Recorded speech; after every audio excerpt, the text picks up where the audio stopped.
Tiago Gomes já aqui com a gente, bastidores da política no ar. Bom dia, Tiago. Bom dia, Tiago. Bom dia, faltou a vinhetinha, né? Fiquei esperando a vinhetinha aqui. Eu queria uma vinheta, agora você queria necessidade. Muito bem. Bom dia para vocês e a todos que estão acompanhando. Olha, nós vamos continuar falando, já que vocês já falaram agora há pouco, sobre esse projeto que está em tramitação na Câmara de Vereadores de Maceió, em relação ao uso, à permissão do uso da faixa azul para quem é motorista de aplicativo, tá? Nós conversamos com um especialista em engenharia de trânsito, nós falamos com ele sobre essa possibilidade de se ter mais uma categoria, né, utilizando aí a faixa exclusiva, que antigamente era só exclusiva para ônibus, e depois foram abrindo algumas concessões, né, foram feitos alguns pedidos, e hoje a faixa azul ela é ocupada por muitos veículos, todos eles autorizados, devidamente autorizados pelo Departamento Municipal de Trânsito de Maceió, tá? E agora, esse projeto de lei que está em tramitação na Câmara de Vereadores de Maceió, um projeto do vereador Leonardo Dias, nós estamos colocando aqui na tela que tem alguns requisitos que deverão ser adotados por aqueles motoristas de aplicativos que querem utilizar, que deverão utilizar a faixa azul, se esse projeto for aprovado e depois sancionado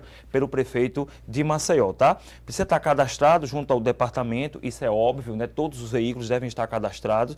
Depois, utilizar o veículo devidamente cadastrado ao DMTT, sendo obrigatória a comprovação da posse do automóvel, ou seja, tem que ter a comprovação de que aquele veículo é daquele condutor realmente.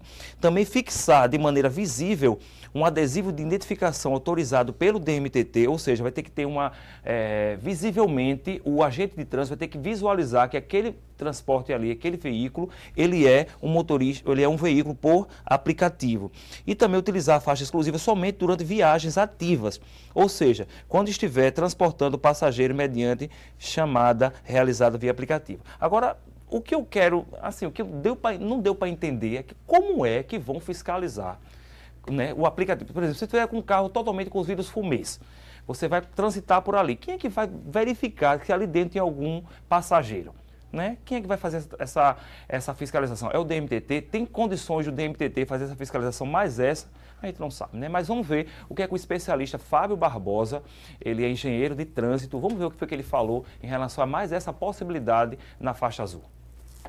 Analisando a proposta que libera a faixa azul para motoristas de aplicativo em Maceió, do ponto de vista da engenharia de tráfego, a proposta carece de um estudo técnico que comprove que essa medida realmente vai melhorar a fluidez na região da Avenida Fernandes Lima.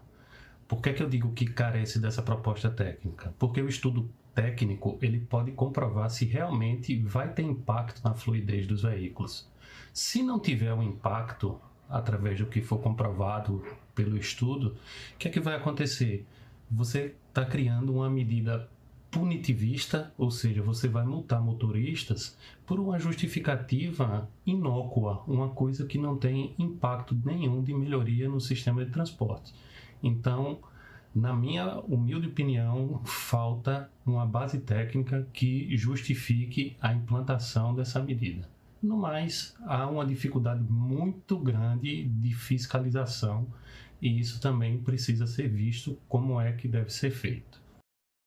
De repente, a audiência pública na Câmara seria importante para um projeto como esse, para ele ser tocado assim, para ele ser analisado na Câmara. De repente, uma audiência pública convidando a população, engenheiros de trânsito como o Fábio e outras pessoas ali envolvidas, o próprio DMTT também e a categoria, para que todos pudessem colocar na mesa qual é a proposta de fato, se realmente aquilo ali existe a possibilidade de se abrir mais essa concessão na faixa azul. O fato é que agora o projeto ele vai ser analisado pelo plenário, já foi tocado pela Comissão de Assuntos Urbanos, a Comissão de Constituição e Justiça também já analisou e agora vai ser o plenário. O plenário é soberano, se for decidido o que for aprovado, então vai para a sanção ou não do prefeito de Maceió.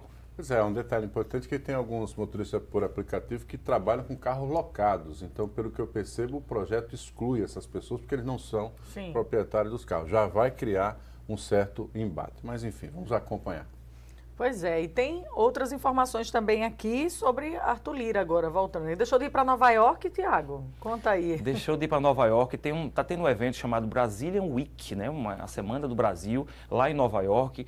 Muitos políticos locais, pessoas assim, ligadas ao judiciário também, influenciadores, enfim, pessoas importantes do cenário político do Brasil são chamadas para participar de discussões envolvendo ali cenários econômicos, sociais, tudo envolvendo o cenário brasileiro.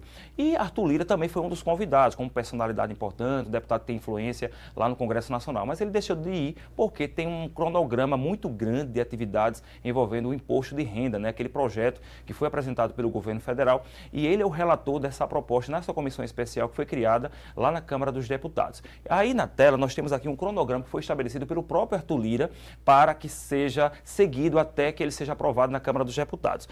O cronograma foi apresentado dia 6 de maio, no dia que teve a formação da comissão e foi instituída a relatoria também.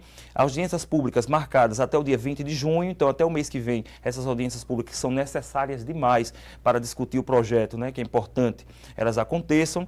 Depois a apresentação do relatório final, que Arthur Lira já disse nesse relatório final, ele vai fazer muitas modificações, porque ele lendo o projeto, ele já percebeu muitas incongruências ali, que ele disse que vai tentar corrigir no relatório dele, então até o dia 27 de junho ele deve apresentar esse relatório, e também discussão e votação na comissão especial até o dia 16. Depois dessa votação na comissão especial, no dia 16 de julho, até o dia 16, vai então para o plenário, e o plenário vai decidir então sobre esse projeto de lei, que é um dos mais importantes da casa neste momento, mais até do que o projeto do orçamento, né? O governo federal está apostando muito nesse projeto para ganhar popularidade para as eleições de 26. Depois da Câmara, segue para o Senado. Pois é, o governo até chegou a fazer o chamado anúncio do ovo na galinha, né? Porque o governo pegou o horário oficial de propaganda do governo para falar sobre uma ação que ainda está para acontecer. Então, quer dizer, agora tem que acontecer, né? E a responsabilidade está nas mãos aí do deputado federal Arthur Lira, ganha notoriedade com essa ação e, claro, mantém a sua proximidade também com o próprio governo, né? É isso, tudo são metas, né? São prioridades, vamos dizer assim. Tiago, obrigada por hoje. Até amanhã e a gente leva você lá.